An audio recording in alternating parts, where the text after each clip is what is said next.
Welcome to 7 Days Report, your reliable source of information from all major news from around the world. I'm your host, Vasilios Nikolaos Vitsilogiannis. Every weekend at 12 and 21, we bring you the latest headlines, in-depth analysis, and insightful commentary on the stories that matter most. Whether you're tuning in for a recap of the week or looking for a deeper understanding of global events, we've got you covered. Let's start with our first news.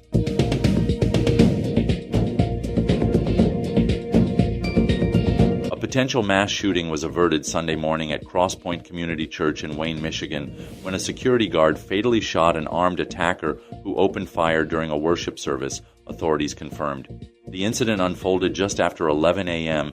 as approximately 150 congregants, including many children attending a special vacation Bible school service, gathered inside the church.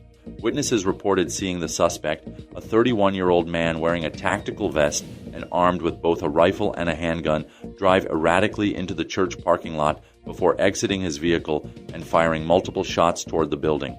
According to police and church officials, the situation escalated quickly when the gunman began firing, injuring one security guard in the leg.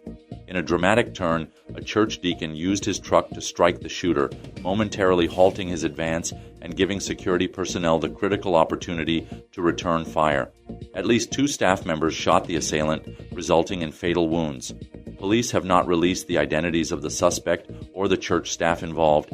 Authorities stated that the suspect had no known connection to the congregation, and while the motive remains under investigation, early indications suggest he may have been experiencing a mental health crisis. Law enforcement, including the FBI and Michigan State Police, responded swiftly, evacuating the church and searching the premises for additional threats. No explosives were found at the scene. The security guard who was shot is recovering from non-life-threatening injuries, and no other congregants were harmed. Officials praised the decisive actions of the church staff, crediting them with preventing what could have been a large-scale tragedy. We are thankful for the heroic efforts of the church's personnel, who undoubtedly saved numerous lives and thwarted a large-scale shooting, said Wayne Police Chief Ryan Strong. The investigation remains ongoing.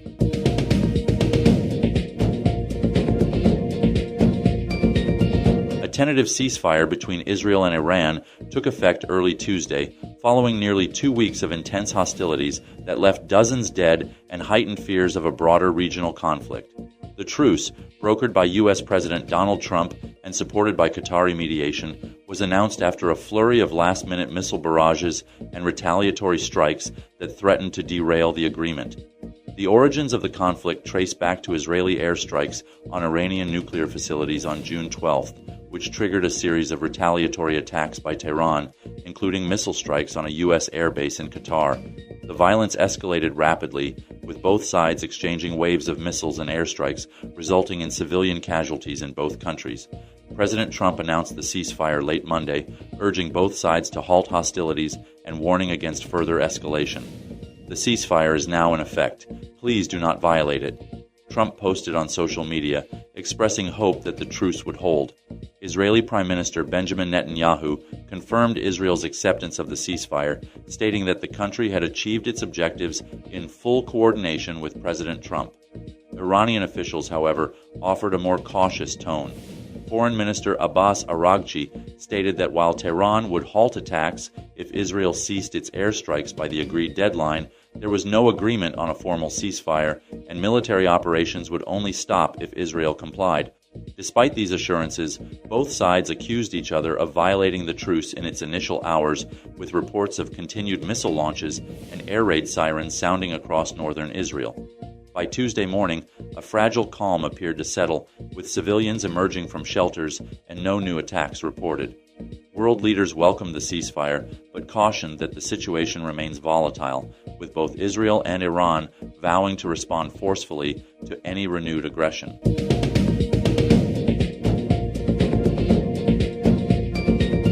At least 17 people were killed and nearly 300 wounded after Russian missile strikes devastated Ukraine's southeastern Dnipropetrovsk region on Tuesday, marking one of the deadliest single attacks in recent months as the war enters its 4th year. The strikes, which targeted the industrial city of Dnipro and the nearby town of Samarsky, caused widespread destruction to civilian infrastructure, including schools, hospitals, and a passenger train carrying hundreds of people. Dnipropetrovsk Governor Serhiy Lysak reported that the morning barrage ignited a large fire and damaged a dormitory, gymnasium, and administrative buildings in Dnipro. In Samarsky, 2 people were killed and 14 injured, with several in critical condition. Ukrainian President Volodymyr Zelensky confirmed the rising toll, warning that the number of casualties could increase as rescue teams continue to clear rubble.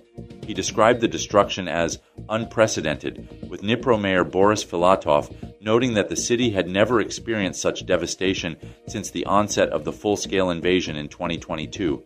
The attack also struck a passenger train traveling from Odessa to Zaporizhzhia, injuring several, but causing no fatalities among the 500 passengers and crew on board. Video footage from the scene showed shattered train windows and injured passengers amid the chaos. The timing of the strikes coincided with President Zelensky's arrival in The Hague for a key NATO summit, where he is urging Western allies to increase military assistance and pressure on Moscow. Ukrainian officials accused Russia of deliberately escalating attacks to undermine ongoing peace negotiations. As the humanitarian toll mounts, Ukrainian authorities and international organizations have called for renewed efforts to protect civilians and hold those responsible for indiscriminate attacks to account.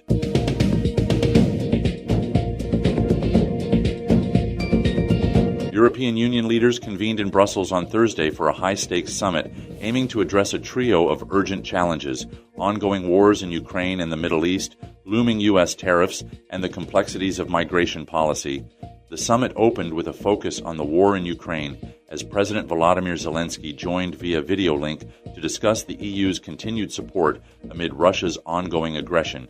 Leaders debated an 18th round of sanctions against Russia, including a proposed 50% increase in tariffs on Russian and Belarusian agricultural products, and weighed the future of the price cap on Russian oil, a measure facing resistance from some member states concerned about energy costs.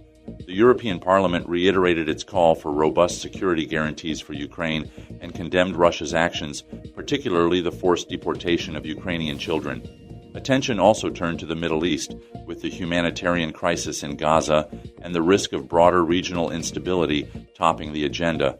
EU leaders expressed a desire to revive diplomatic negotiations with Iran over its nuclear program and debated their collective stance on Israel, reflecting internal divisions over the bloc's policy in the region. Trade tensions with the United States dominated economic discussions. With President Donald Trump's temporary suspension of tariffs on EU goods set to expire July 9th, the bloc faces the prospect of steep U.S. tariffs on steel and other products. Most EU leaders signaled support for a swift trade agreement with Washington, even if it means conceding more favorable terms to the U.S. to avoid escalation and safeguard European industries. Migration and border security rounded out the summit's agenda, with leaders reviewing new tools for Europol to combat migrant smuggling and plans for a gradual rollout of the entry-exit system at external borders. The summit's conclusions are expected to shape the EU's political and economic direction in the coming months as leaders seek unity amid mounting global and internal pressures.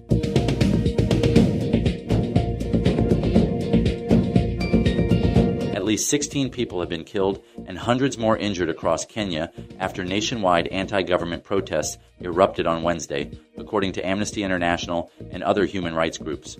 The demonstrations, which marked the first anniversary of last year's deadly rallies against a controversial tax bill, saw thousands of Kenyans take to the streets in cities including Nairobi and Mombasa.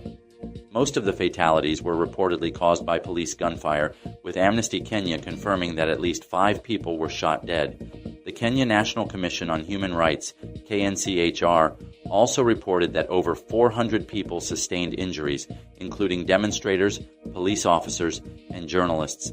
Many suffered gunshot wounds, while others were hurt by rubber bullets, tear gas, and water cannons deployed by security forces. The protests were sparked by ongoing frustrations over police brutality and government corruption, as well as recent outrage following the death of blogger Albert Ojwang in police custody earlier this month. The heavy-handed response by authorities drew condemnation from rights groups who compared the crackdown to Kenya's authoritarian past.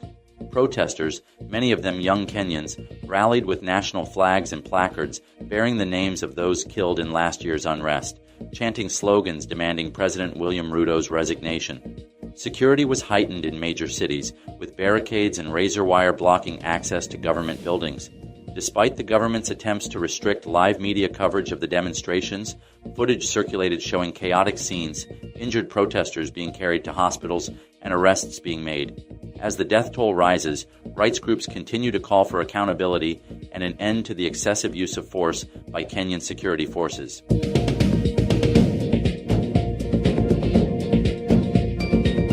As we wrap up another edition of the 7 Days Report, I want to extend my heartfelt thanks for joining me this evening. Remember, you can catch us every weekend at 12 and 21 for your weekly major news from around the world. Stay tuned for our next meeting, where we'll dive deeper into the stories shaping our world. Until then, take care and keep informed. This is Vasilios Nikolaos Vitsilogiannis signing off. Goodbye.